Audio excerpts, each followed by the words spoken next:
Тәңірге ең жақын адам. Бір күні Мұса тұр тауында тұрып, «Уа Тәңірім, мен ғой сенмен тікелей тілдесіп тұрмын. Саған менен де жақын келетін құлдарың бар ма?» деп сұрайды. Жаббарқақ: «Әй Мұса, сен өзіңді маған жақын тұрмын деп ойлайсың ба? Дәл қазір екеуміздің арамызда 70 000 қабат перде бөліп тұр. Сен менің құдіретіммен ғана даусымды естіп тұрсың. Маған сенен де жақын келетін құлдарым бар» деп жауап береді. Мұса: «Олар кімдер?» дейді. Тәңірісі: «Ақырдың соңында Мұхаммед атты ең соңғы сүйікті пайғамбарым дүниеге келеді. Оның үмбеті ең қиын кезде хақтың жолын ұстанады. Аптап ыстықта 30 күн ораза ұстайды.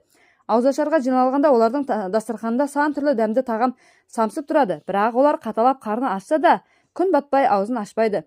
Менің разылығымды табу үшін мол дастарханға қол созбайды. Сол кезде менің рахметім мен шарапатым оларға барынша жақындай түседі» депті. Мұса таңғалып үйіне қайтыпты.